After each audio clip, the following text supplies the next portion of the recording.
mang te hong happy in ni tâm pi khen dâu ta hi kim na lung kham na thuak na in ni tâm pi khen dâu ta hi nun ta qua zim na sung a nuam na lung đam na te to thu a pa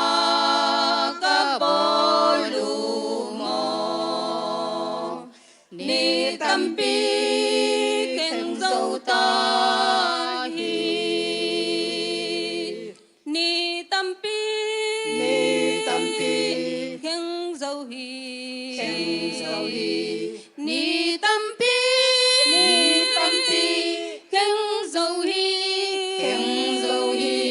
thu pa gam ta tre na di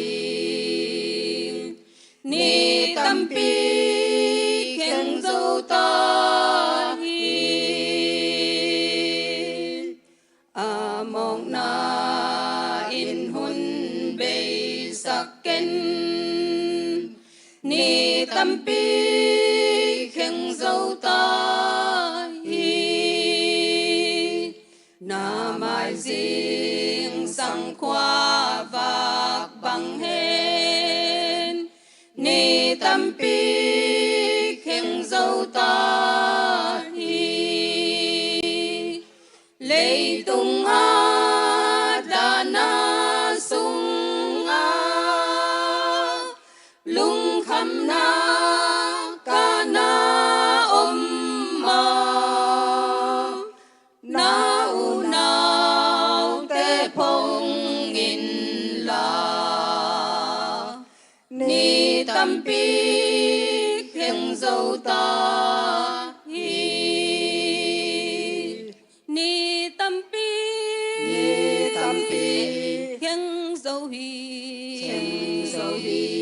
ni tâm pi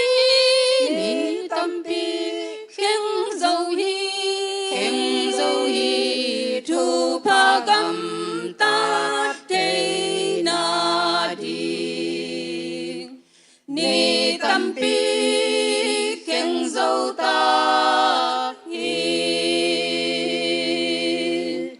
ina to a ki khi khem peu ni tâm pi khen dâu ta hi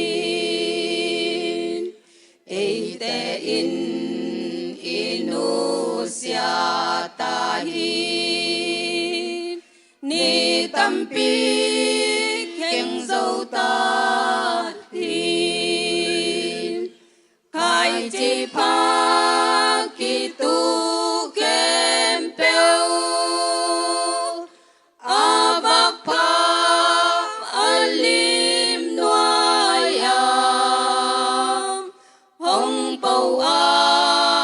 ai lung đam nam ni tâm pi khen dâu ta hi ni tâm pi khen dâu hi ni tâm pi khen dâu hi thu pa gam ta te na di ni tâm pi khen dâu ta